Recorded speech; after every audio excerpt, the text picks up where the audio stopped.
friends, Christy Tagey here, your host for the Productive Passions podcast. Let me ask you, is there something different you dream of doing but don't know where to begin? If you're feeling suffocated, anxious, or you feel there's something different calling you, come along with me for candid conversations with people who have embarked on a journey to put their passions to work for them. Buckle up and enjoy the ride. Life is too short to stay stuck. Welcome back to Productive Passions. Today, we're diving into a story that's as inspiring as it is unique. This episode offers an exclusive behind-the-scenes look at the upcoming documentary, VINNIE-ISMS the Story of the Cop Comedian, slated for release in 2025. I'm joined today by the dynamic duo behind the film, law enforcement officer and stand-up comedian VINNIE-ISMS and filmmaker Jason Harney. In August, family and friends gathered for a special preview screening, and today we're peeling back the layers of what it took to bring this powerful project to life. You'll feel like a fly on the wall as we explore the documentary's making, uncovering the purpose behind it all and why Vinnie's journey resonates so deeply with audiences. Earlier this year, Vinnie joined us to talk about finding an outlet in comedy to deal with the demands and pressures of law enforcement, especially the toll it was taking on his mental well-being. In this episode, Vinnie and Jason offer insights into why the story needed to be told, the reality of balancing humor with serious challenges, and how VINNIE-ISMS continue to impact audiences both on and off the stage. So settle in and enjoy this intimate, heartfelt conversation on the courage it takes to find healing through laughter. Thank you so much for sitting here with me today. It is such a pleasure. I feel like a groupie getting to meet some of my favorite people. How are you doing this morning? Wait, why are you laughing? We haven't said anything funny yet. Because he's a stand-up comedian. It's just what he does. It's just what I do. I don't know. It's like, I think in the last 12 hours, I've been more nervous and felt like more on the spot than I have in a long time. I'm usually very much in control of like when my shows are happening, how it's going to go. How close people are sitting next to you. Yes. And like now, like, you know, with the premiere or the screening last night, the family screening, it was great. But like having all the people that you, Hey, sorry. Don't make me like, I didn't know we had a cop in here. But having everybody like right there that you know, love, are friends with, is a completely different feeling. It would be the equivalent of doing a show with just nothing but family and friends in the room. So the expectations for myself looking out to the audience were very high on myself, and I'm sure Jason felt the same way because we've been waiting to share this with the family and the friends. I got choked up a couple times, which is usually not what happens when I'm on stage. So it was just a different experience. I'm very happy that it's done and over with, and just watching people laugh and then having an applause break during the middle of the movie was just something that was completely unexpected. I remember running back to the sound booth where LaDon and Jason, I'm like, they're clapping. Well, that happened quite a bit last night. It didn't just happen once. Oh, well, I mean, maybe I missed part of it, but I was so like, I was waiting. I mean, I'm sure you were doing the same thing. I was just waiting to see the reaction from people. Totally, yeah. So they were laughing with the movie, which I thought, Yes. you know, Jason's intent as the director when we first started this endeavor was for the movie to be humorous throughout, so people just, you know, continually want to enjoy it. And I felt like, you know, I give all the credit to him because I could have done anything like what's there. The mastery, let me just say this. I've been wanting to say this publicly for a while. You know, I have built the ability to be a stand-up comedian. That takes years and years of crafting that to get really good at it. And to sit there, see the first preview when the first cut was done, and to watch that and to even see where that evolved to where it is today and see the talent and the expertise that has to be there in order to make the movie what it is. And I'm not just saying this to try to be praiseworthy of him or just anything like that, but it's just really an art form.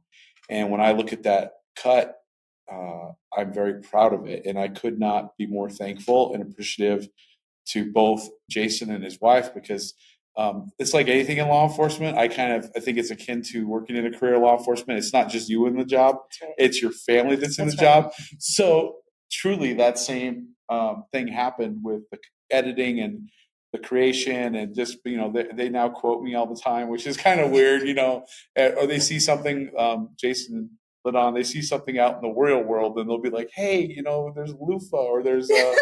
I think they texted. Just happened this morning. They texted me a sign from somewhere that had a connection to the film, and so it's just really cool, and I just am very thankful for Jason and his wife to just wanted to work with me and create this, because quite frankly, you don't find very many opportunities in life where things like this just fall into your lap, and I'm just really grateful for you and creating this. I can't say it in any other words. It's just amazing. And so I'm very proud of the product that's come forth. And I hope that it makes a lot of people laugh. And at the same time, we kind of bamboozle them a little bit, where all of a sudden they're getting hit with a very serious message in the middle. Yep. And I think that was I don't think it was the whole intent the whole time, is to get that message across. And one of the things that I will never forget that Jason told me right up, he's like, a lot of these movies that talk about suicide and other things that are the negative aspects or the outcomes potentially for cops,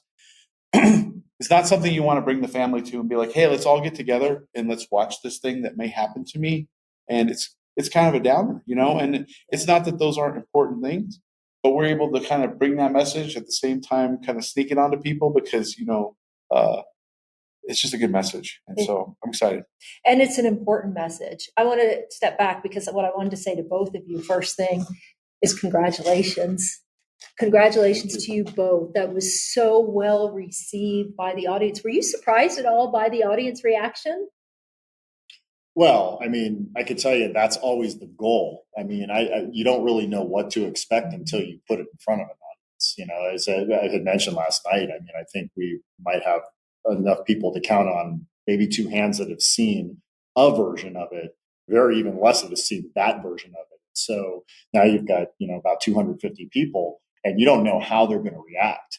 So yeah, very, very happy with that reaction, of course, but surprised, I don't know. Yeah. I think the thing I keep thinking back personally is, there are a lot of bits that I think are going to be funny, and then I go talk about it on stage and people are like, it's crickets. And you're like, wow, that didn't hit it all the way I wanted it to hit. So I kind of thought the same way about the film. Him and I are very close to it. So to us, it looks one way. Right. And when you're close to a project, you can only see what's right in front of you. So to bring other people into our world to see the same perspective for a moment and get what your intent was, that's pretty amazing. And what I'm really curious to see, because those are all people that were in the room for the most part. There might have been a few random public people there, but that room was 95% stocked with people who are friends, family, or some way associated with law enforcement or something, right? So that is a very warm crowd, and that's the home team. So I'm curious to see now bringing people who are not involved in law enforcement, not involved in the world that we live in, see their perspective. But I have a feeling that it's going to resonate with people pretty well. I'm going to tell you it will. I have brought two people with me who are not involved in law enforcement at all, who don't know anything about either one of you. And they were, wow. They said, wow, that was really, really good. And you also had an interesting guest last night. You had the governor came out to support you. That says a lot about how important your message is. How did you feel having the governor show up to? Well, there's a long pre-existing friendship there. So it was more of a personal thing where I think, he came out to support a friend, and not just because of the message, but I think because he was unaware of what the contents were. Nobody was aware of what this movie really entailed, other than VINNIE-ISMS the Story of the Cop Comedian, right? It's pretty evident that we're going to talk about comedy and being a cop, but how do you tell that story? What is it? The things that Jason took, I think one of the interesting things was 13,000 videos and photos. It was 13,500 photos and an additional 1,800 videos So that's that he hands me after we shot this thing. Wow. So he told me, Jason told me he's never had so much B-roll footage or archivable material before to work with.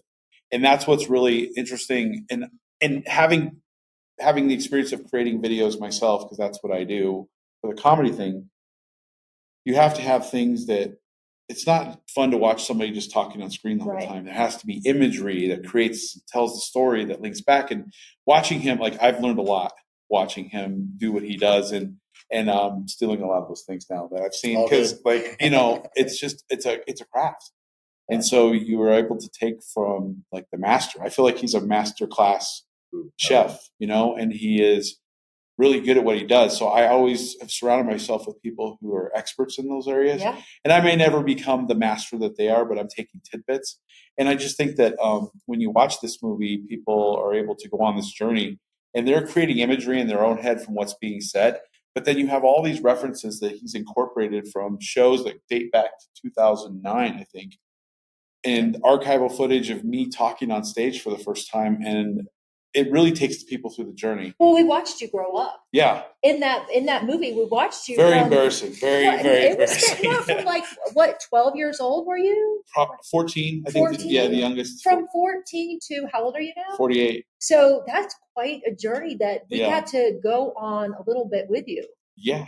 You went right there with me. We did. There's nothing else left to like. We saw some very personal moments, including you in the restroom stall, the bathroom stall. Oh yeah, that's very true. I mean, like that's what I think. When we started this project, Jason's like, there's not going to be anything left of you basically at the end of this that people don't know about. So for me, that embracing that piece of it, I had to get my mind wrapped around it. Like went back and forth. Do we tell the knife story? Do we not tell the knife story? Do we tell the haunted house? Do we not? I never got to see a lot of them, but there were a lot of things that ended up on the cutting floor from what I understand, because there's just too many things to share. So he had to pick, how do you tell that story? How do you put it together? How do you put it together so that it has a flow that makes sense, right? Like he's like, hey, we're going to show up. We interviewed like 17 people. I don't know. Was it more than that? I think it was 19. 19 people. The 2 comedians, yeah. And it was like last minute. I was like, let me try to get these 2 comedians, because I really thought that piece telling the story would be important. But like, it was a collaborative effort. And just, I'm sitting there. I sat there and I was on the side listening to all the interviews. And then just to see what it ends up turning into, like in my mind, I was like, gosh, because we spent over an hour probably interviewing each person, or right about there. And to watch only snippets come in and how all that comes together to tell the story, like it's amazing. And then what I thought also was very interesting, one of my favorite parts of this, it's just a personal thing I saw last night. My friend Sam Hart, we've chewed a lot of, he's a sergeant with the sheriff's office. We've chewed a lot of ground together. We've spent a lot of time on our off time together. People absolutely loved his character, who he is. Know what I mean? And he was making, he made that movie. Like everybody had their component. Yes. But I was very surprised how the public the community reacted to him. Like they loved him. They were laughing nonstop at everything he would say, he would do. And when I was watching him, it's funny that we're talking about this today, is I've rubbed off on him. Like Jason has rubbed off on me. You could see comedic timing. I saw that last night watching it, because when I saw the audience laughing, I was realizing that he had a comedic cadence as he was recounting the story. And I was like, oh my gosh, but that's years of DJing together, being friends together. He's been to a million shows. And so I think it's rubbed off. And I thought about that and I go, Jason, and the way he started framing the film and describing how that was going to be, that has rubbed off on me, because now in my public information, when I'm putting things together, I could see the assimilation of that thought process has been inspired by what I've learned from Jason in a short time. Well, and what I love about what you just said is how you continue to learn. Before we started filming, we talked about that a little bit. In your current role, you don't have to be an expert when you start something. No. You just have to be willing to start, to learn from other people. And so I love that you're talking now about how you've done that, how others have done that, working with you. I want to shift a little bit and ask you, Jason, tell me a little bit. You and Vinnie have something very important in common. What is that? Well, I would think quite a few things. Are you referring to our law enforcement careers? Yes. Yeah. But what else? Share a little bit about what else you have in common. Well, I think that both of us found an outlet beyond law enforcement. And I think that's really important. Then he touches on the film, how the job can consume you, and that he fell victim to that. And I will certainly tell you right now, so did I. Absolutely. It's kind of intoxicating because you do have this idea, particularly when you're younger, that you are really making a difference. And so you want to continue to make that difference. Now you add a little ambition to that, and you want to climb the ladder, and you want to I work for a really large department. So there's all sorts of different really cool because you were in Vegas? Yeah, Las Vegas Metro Police. And so, when you have that, you don't realize the effect it's going to have on you later. But fortunately for me, because of just the love of film and since I was a kid, I always wanted to make them. I was always interested in the behind the scenes part. I never wanted to be an actor or anything like that. Yeah. How did you get to making film and being interested? How did that evolve? Well, and that is actually how it started. It's just as a very young person, I was just really into movies, in a way that was also kind of all consuming, which I think is always a good thing because, it's what I was doing when I was off duty, not hanging out with other cops. It was always an outlet. Yeah. So I knew that when I was retiring, or when I would retire years before, that, I was going to have those skills honed at a level that I could go out and do it full time. Also knowing too that, when you're an independent filmmaker, you have to be able to do everything. You can't, because you're not going to have the money to be able to, because, films are very expensive to make, especially if you farm out the different aspects of the production. So for me, I knew to get these films off the ground, you have to have the skills to be able to take it from conception all the way to post-production to distribution and everything in between. That's a long process. So if you determine you're going to do a project, obviously that means you're essentially married to it for several years. Right. And forever. Because you were, like you said, the idea, you were producer, director, and a million other things that I don't even know about to do that. So, and this isn't your first go around at this either. No, VINNIE-ISMS is my 8th film. So, certainly you learn a lot along the way. But as far as the films I've done in the past, 6 of the 8 are law enforcement related. The other 2 are sports related. But, you learn a little bit each time and you apply, whatever, just like anything, you make a few mistakes. Well, when I get to that point next time, I'm going to do this differently. So that obviously comes into play.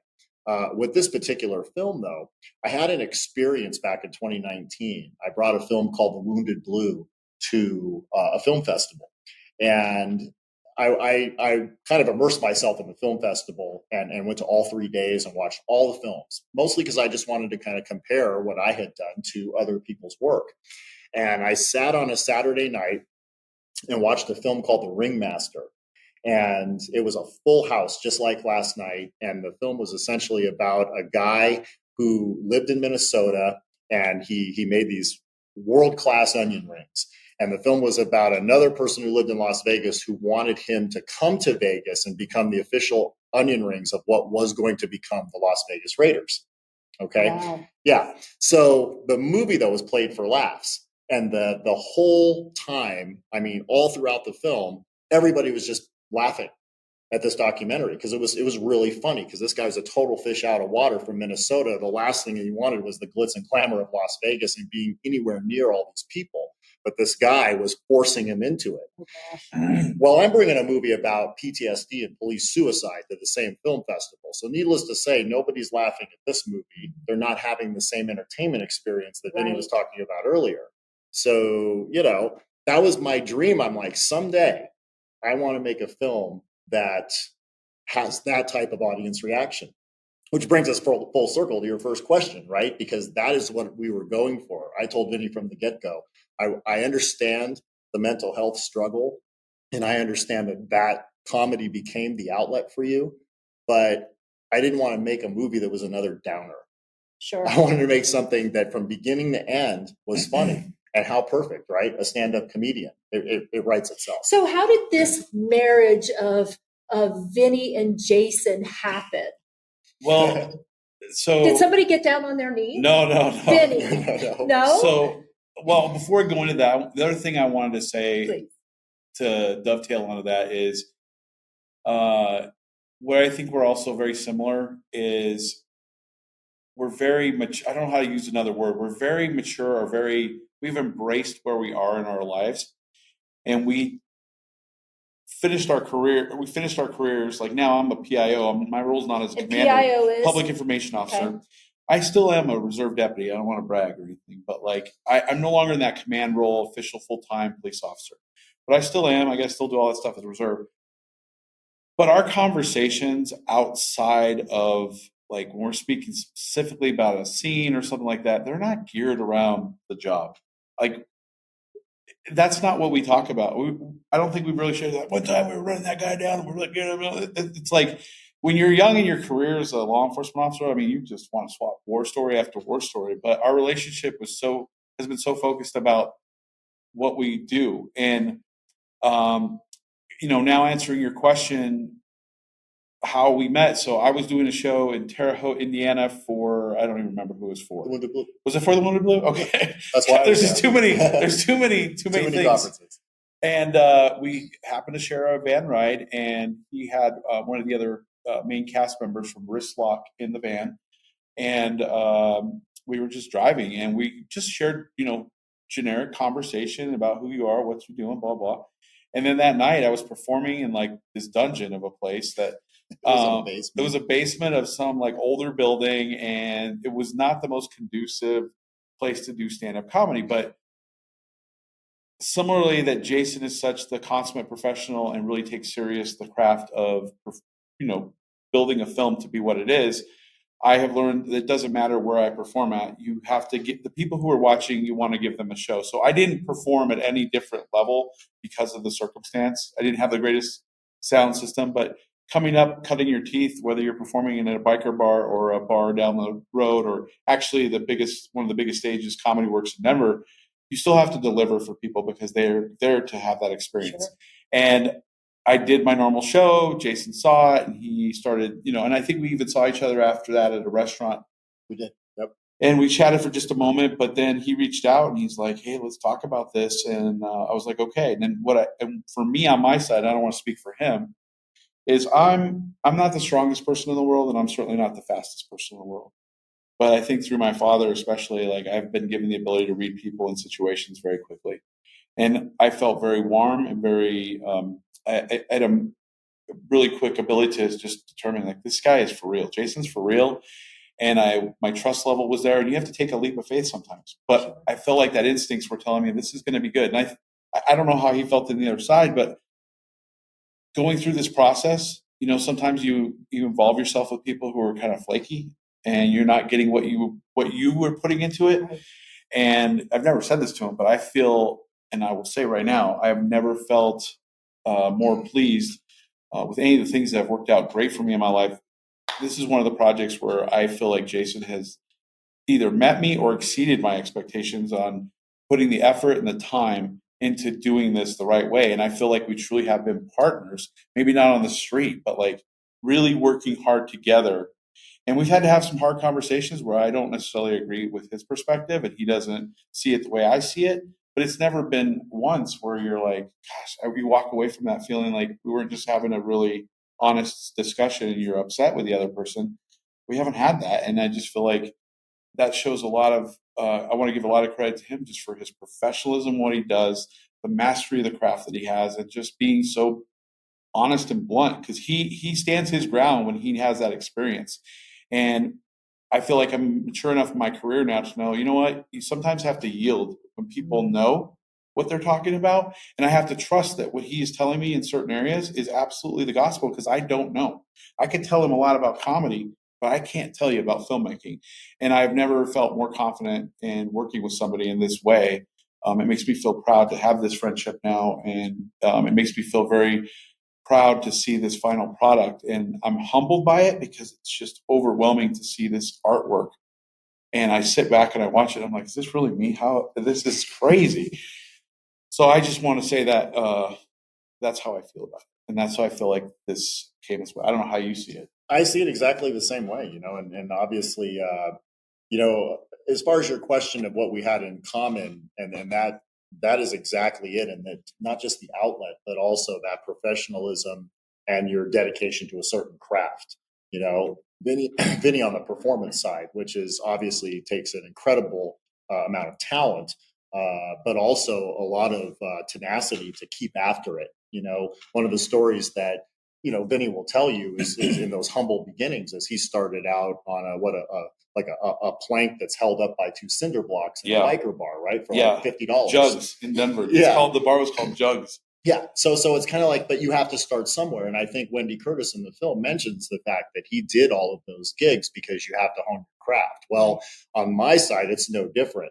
I'm a big fan of James Cameron, the director of Avatar, True Lies, and Aliens, which is my all-time favorite movie, right?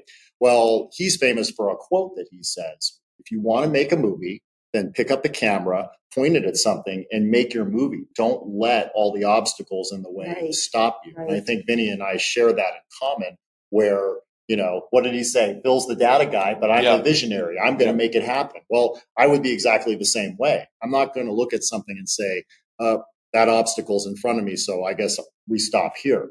We're going to make it happen. We're going to get to that end goal. And that's how a movie is made. I mean, it's collaborative, but you have to have that mindset that you're going to get to the end.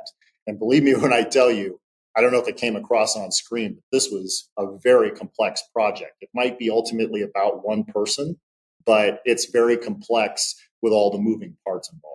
Well, and I think it was about a lot of other people too. Your family, someone I know who is important to you, your father. Mm-hmm. I was thinking this morning when I got up and my mind was racing. One of the questions I really wanted to ask you is, did you ever think you'd share the big screen with your father, that you would perform with your father?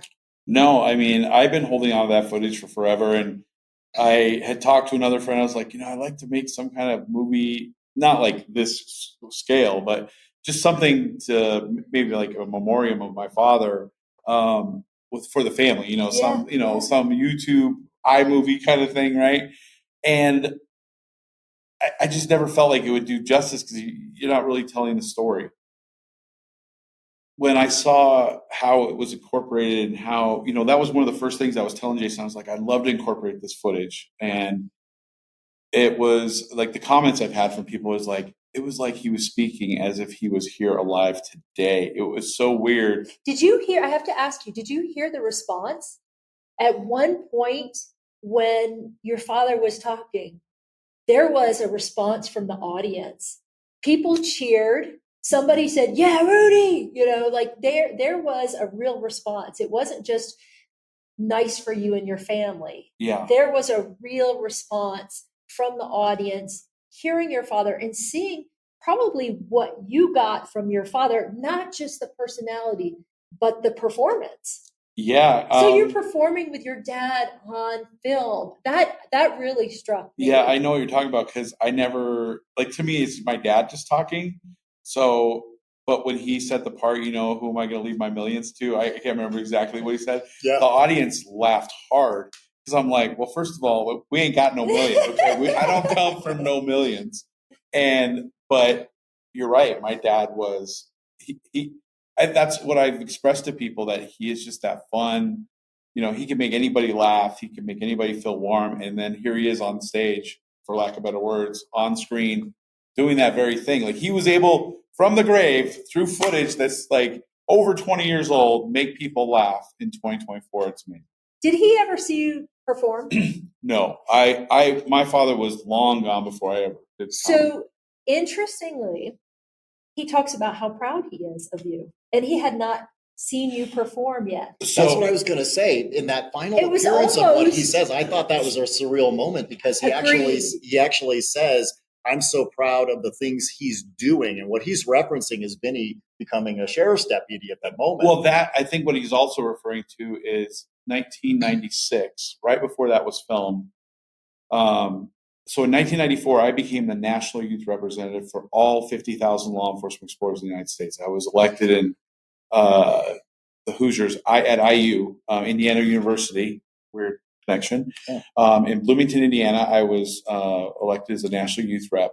I gave up that position in the Arizona Flagstaff Conference, the University of Northern Arizona.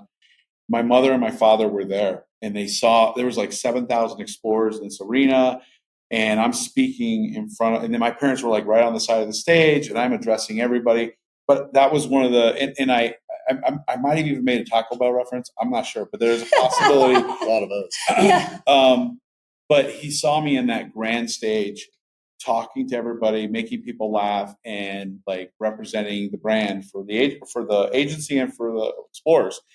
And for him, he'd been on stages all his life, but I remember him being very proud of that moment where I was doing what I was doing. So I think he's referring to that piece of it, and then just seeing, where I was going with law enforcement, because I wasn't a cop yet. I was still a cadet, and I had barely been a police officer, because that was filmed in 1997. I was right on the precipice. I was a dispatcher at that time, so he'd seen that as well. But certainly, I think that's what he was referring to. But it just happens to connect so well. It does connect. It does connect so well, but he may have been referring to that, but I think he was proud of who you were and what, like to your point, what you were becoming. Right. So, it's a great moment. It's a great moment for the film, though, right? Yeah. Because now like you said, it's almost like he was here today. Right. And what he's really referring to is what Vinnie has accomplished in the last 25 years, which I thought was just an amazing cap to the third act of the film, because it really builds to that. Yeah. It was so crazy because when he came on screen at the end there, I was like, man, this is crazy. But everything happens for a reason, I believe. And like I said, the stars aligned, and what are the chances we share a ride? There was a million different times that we could have arrived, and there's Jason Harney sitting in the front passenger seat of this van, and I'm in the back seat, and we're taking this ride. So I got to tell you, I really expected a shtick from that. I really expected a Chris Farley. You met in the van, so I'm putting in a request to develop that as part of the. I want to see that. I want to see that because you do that so well. Yeah. I don't know. Jason's pretty serious. Like I take him as being pretty serious all the time. Like I feel like I'm saying stuff that's funny to him, and he'll be like, "Okay," and it's like if I can make him laugh, that's one thing. But then he'll say in the same vein, he'll be like, "Dude, that was hilarious," and I was like, "But I didn't see the emotion in your face." He was laughing on the inside. Yeah. Okay, so what you haven't seen inevitably is hundreds of hours sitting in front of a computer screen. Right. Okay, and I mean, certainly it can be attested that.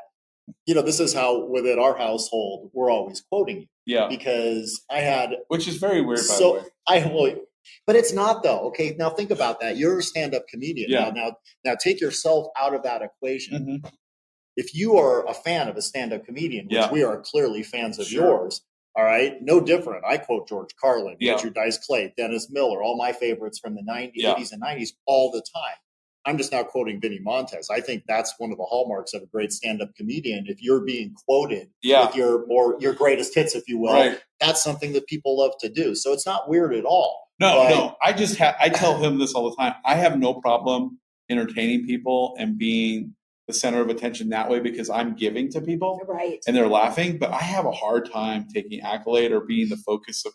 Like last night was really hard. I have never had to have a cue card. And yet I had notes to make sure, and I actually rehearsed it and practiced it before we did. I'm usually, for stuff like that, I am like, but I was so nervous because it was really focused on me that I didn't want to screw it up. And I didn't want to forget to thank somebody in the family or him or LaDon. And I was like, and I kept looking at my notes. And I mean, I even remember like having to pause. I'm sure the audience couldn't tell, but I was like, hurry up, dude. Why are you taking a pause this long? And so to hear him say, we quote you all the time, it's an honor for me, but I'm just embarrassed because it's like, it's not. We could see, I could see that. And I have to tell you, the very first person I met when I showed up was this sweet lady. We both happened to walk into the ladies' restroom together. And introduce myself, and she introduced herself. She was your Aunt Debbie. And wow. and it was such a good conversation, but she said you were nervous, and because of who you are, you weren't nervous. You were nervous because you wanted everybody to enjoy their time, to really get something from it, all of the things that make you the humble person that you are. And by the way, I have to say, what I see watching the two of you is, I don't want to embarrass you, but I'm just going to say it. I see like a brotherhood, and I see like I see shared traits. I see you both are humble. You both are professional, to your point, very generous and kind. And that is something that's so important in anything that you do. But I think it's one of the things that has sort of bonded you, besides all the time and getting to know each other so well. I think that's one of the things that really bonds the two of you. Yeah. I mean, I want to speak to that for just a second. So there's so many times in my life where I have invested myself in people or projects where I will be like, so the Hopeaholics podcast, I wanted to be on that podcast because I love their message. They're helping people that are recovering and all that kind of stuff. And it has to do with mental health. So there's my link to it, the nexus to it. And they're like, when do you want to come out? And like, I flew myself out to do that. And, I had no expectation of anything in return. And it was one of the best experiences. I was embraced with hugs and I loved it. So I think that's one of the parts I love about Jason is like, we were both so invested, Vinnie, I'll fly out and, same time, Jason, I'll take care of getting this family screening together. And just that harmony of like, I don't think anybody's keeping track of that stuff. We're just accomplishing the mission, but he's so devoted to what happens. And I can honestly say it's very rare that you meet somebody that's willing to extend themselves to meet you where you're at. And sometimes, and I don't like to have to be the guy who's like, will you do this? Or can you help? It's just like, he will do everything he can to help make this work. And it was easy for me to do the performances and all that stuff, but we spent a few days filming the interviews and stuff. But really the bulk of the work has been him pulling all this together, thousands of hours of, listening to the same thing over and over again. And I love to give credit where credit's due. And he told me yesterday evening when we were in the green room, he's like, Vin, I watched this movie 6 more times this week. I went frame by frame to just make sure this is the level. Yeah. So when I've done a joke that's perfected and I'm doing that on stage, that thing is seeing the stage a bazillion times. And I know where every single beat is going to be. And sometimes I'll move around that because the crowd's acting differently. But that level, just listening to him say that yesterday, I was like, geez, man, I can't tell you how much I appreciate that. And when people get that experience and you see that, it's like such a payoff because you've devoted that time to the craft. And I keep saying it, but like, you don't find many people that are devoted and have devotion to that. And it's not just to the project, but it's to me as a colleague and a friend. And I am very appreciative of that. And I am so humbled to be able to work with this guy. And I mean, like, he's forever got a friend in me. I mean, it sounds like a song that we know. It is a song. It is a song. But it's just, it's remarkable because I can probably count on one hand the amount of people in my life that I've worked on projects with that meet this level of expectation. You know what it is? Partly is the dedication for sure, but you both have such a passion for what you do, and you. It's funny you bring up passion, right? Well, but it's what makes somebody good at what they do, and it's what I talk about, because when you are passionate about something, you usually do it really well. Yeah. And if you are the consummate professionals that you guys are, your name's on it. You want to be good, Absolutely. Right? You don't want it to be half-assed. You want it to be good. It represents you, but it also represents your family. You're representing your entire family. You're representing your family in the work that you do. Yeah, that's the thing Jason has never left. Like, I've never walked away from any of our interactions from like, what was that? Or why? It's always like he wants it to be as good.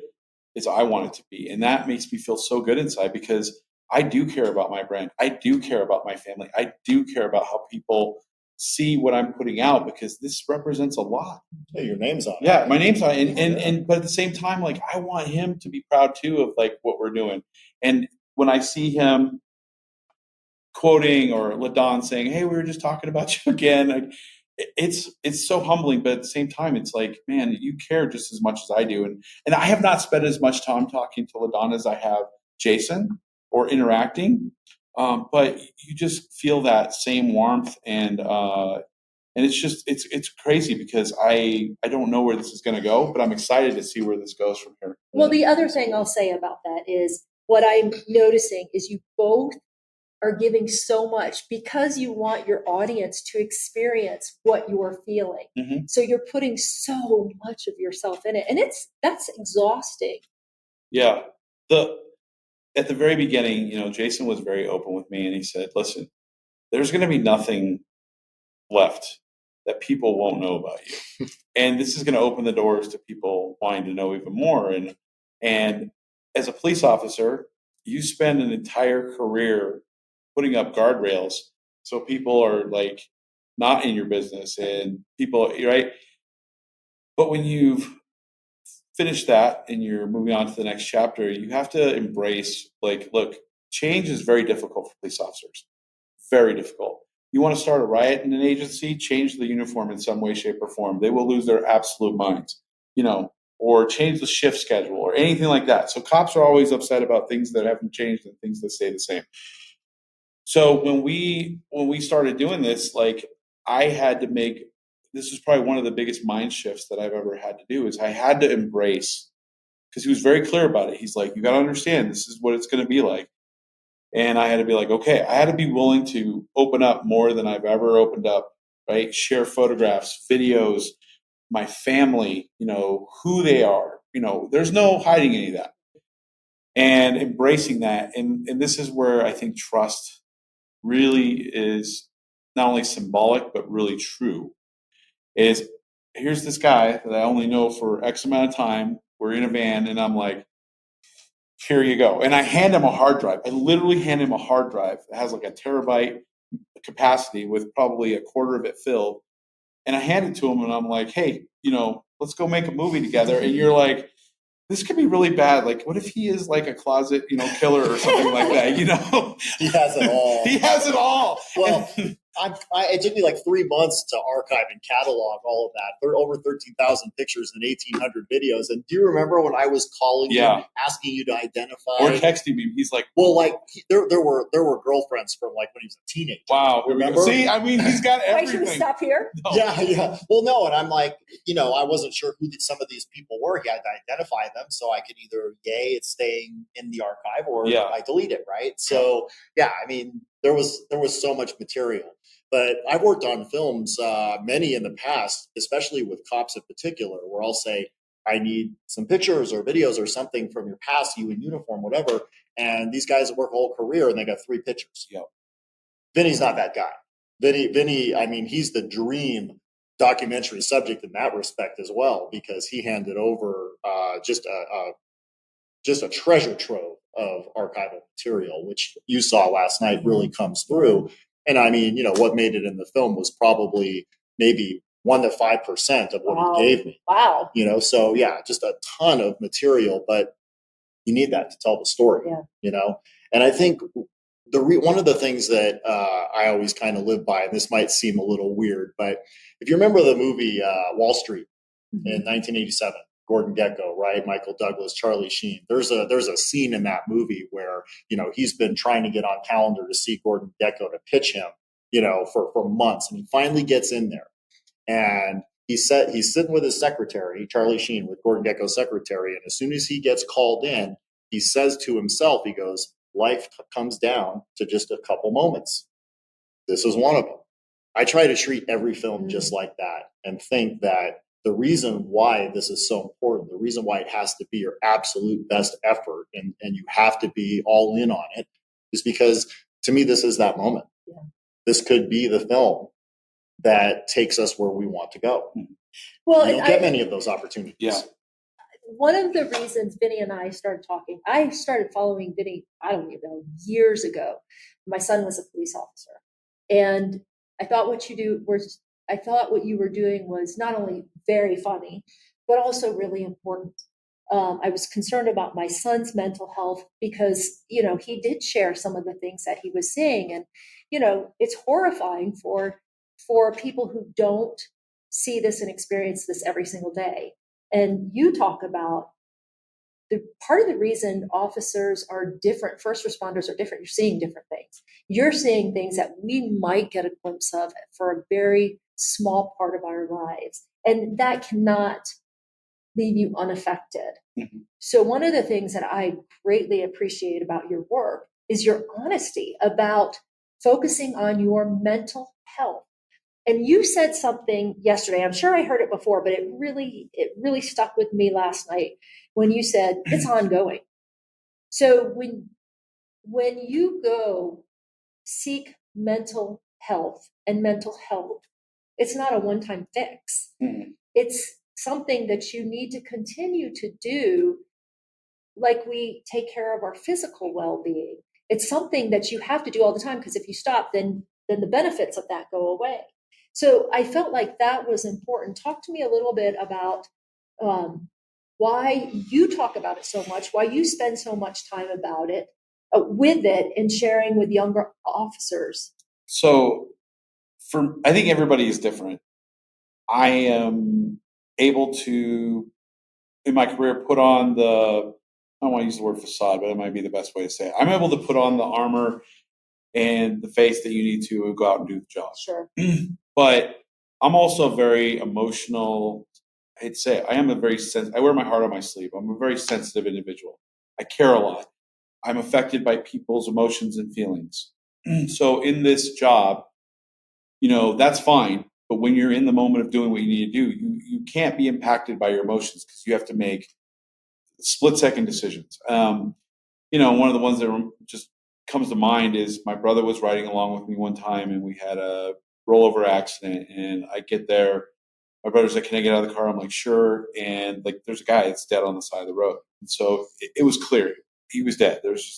So I step over him and I go into the field. There's a guy gurgling over here. There's a guy screaming in the car. And, I'm calling for a chopper and multiple ambulances, and we're just taking care of business. And 45 minutes later, I get done and I don't find my brother anywhere. And I go looking for him, and he's back in the Tahoe. And I open the door. I'm like, and I'm done with this call. I'm like, "You want to go eat?" He's like, "You want to go eat?" He goes, "Take me home." And I'm like, "Why?" He's like, "Bro, you just stepped over that guy like he was nothing." And I remember that story for that reason, because, I think he was expecting me to get down and have a prayer moment with that guy that I stepped over. And it wasn't that I didn't feel for that, because I definitely did. It's just, we have business to take care of. And if I don't start directing traffic and getting the resources that need to be there, explaining what's going on in dispatch so we can help the people that still are alive, I'm not doing what I need to do to be effective. But that doesn't mean that moment's not impactful. I've become used to turning it on and turning it off. It's when I'm in my off time, when I'm by myself, when I'm at home, where you're not caught up in the moment. You can probably remember where you've had very busy days where you're very distracted. So unfortunately, work becomes a distraction. Sure. Because you're not engaging your personal feelings, your off time. So for me, when I'm in my off time, Katrina will often remind me, sometimes I call it spinning, where I'm just fixated on something and I just cannot let it go. And she'll remind me, and it's part of what it's become very normal in our household, where she's like, "Hey, your neuroses is a little out of control." And she says that lovingly, but she's very honest about it. And then I have to do a self-check, where she'll be like, "Hey, you need to schedule an appointment with Tiffany." So it's kind of like your car, or like you were saying, working out. You have to keep up on it. I'm just different in that I know I'm never going to be 100% without going and doing a tune-up or a little work on myself every now and then. I just need that. Am I much better than I was back in the past? Absolutely. But Jason, who's and his wife, they work out all the time. They eat very, very healthy. He's inspired me that way to do a little bit better for myself. But being willing to be honest about where you're at in that journey. Like last night, And Sam, sorry if you're hearing this, but I'm going to tell you the truth.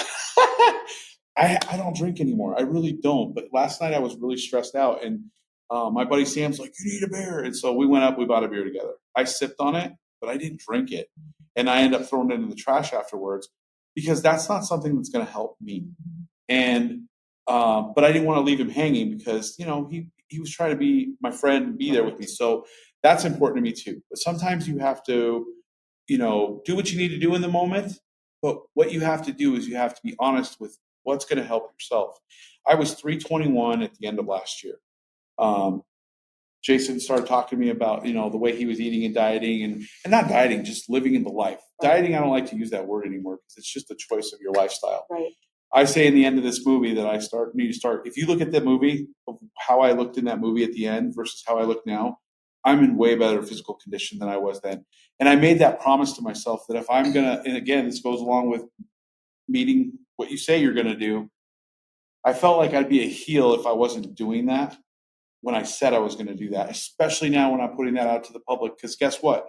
Other people, especially young officers and people who aren't even cops, they're going to hear me say that.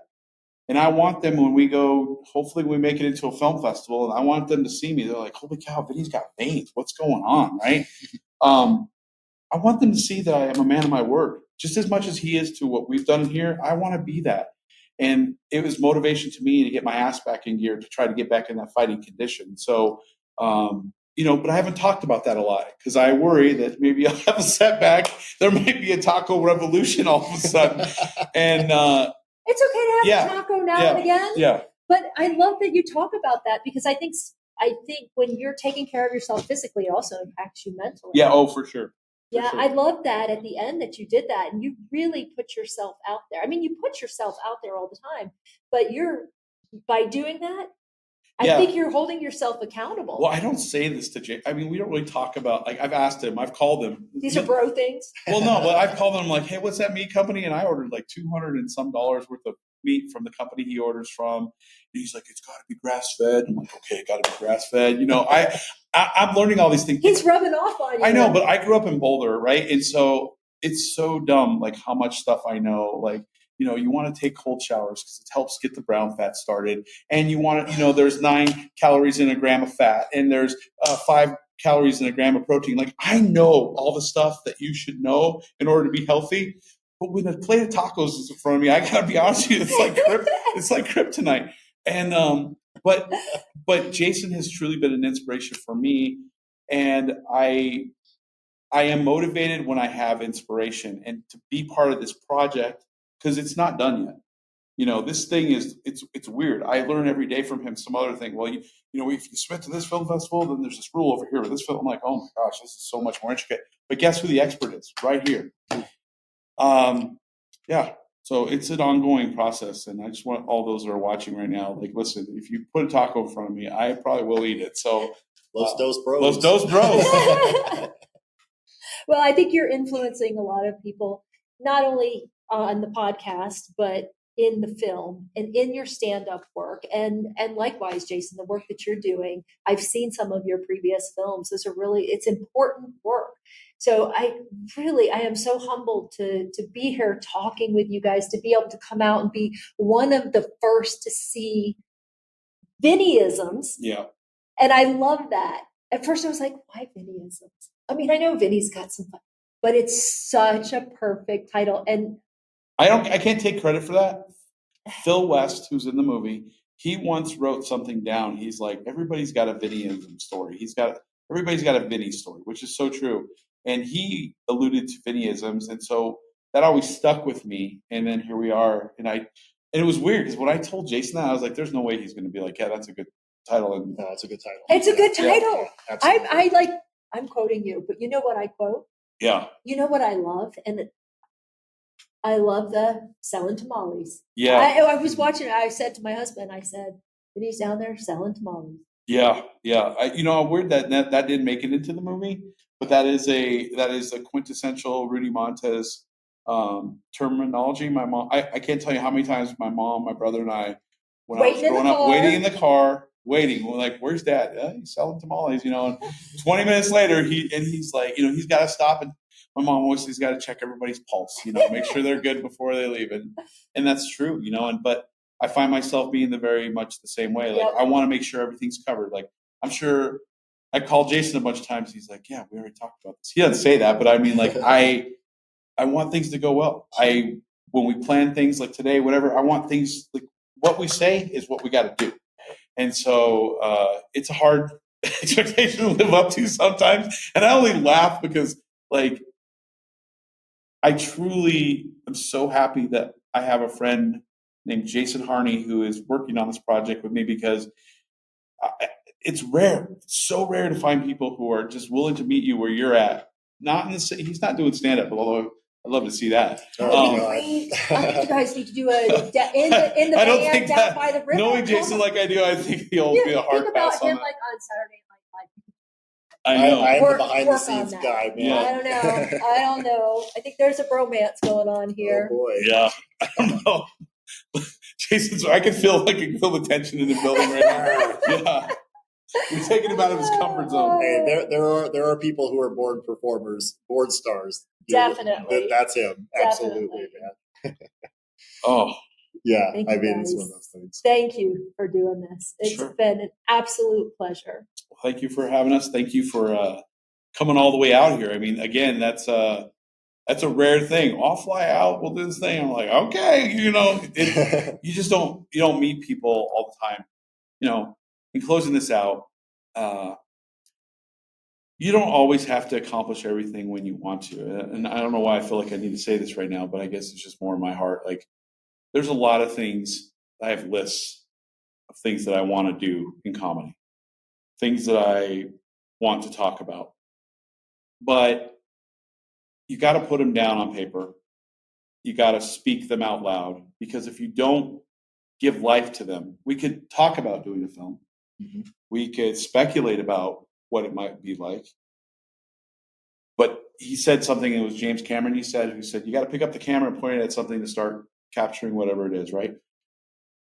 I feel like one of the things my father did not, he was not bad at, he was absolutely exceptional, is taking a chance and trying to be something that he didn't know what was possible.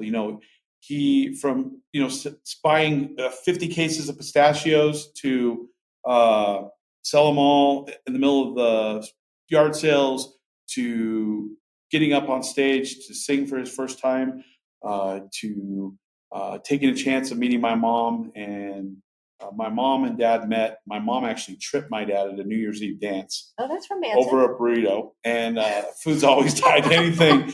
And he ended up leaving the band on stage and dancing the rest of the night with my mom. And they were like engaged within like 3 months. And I think my father was an absolute genius in the ability to read people as well, because my mom was the consummate professional as far as who she was and who she is. And she's just such a warm and loving person. So I think he was able to read that.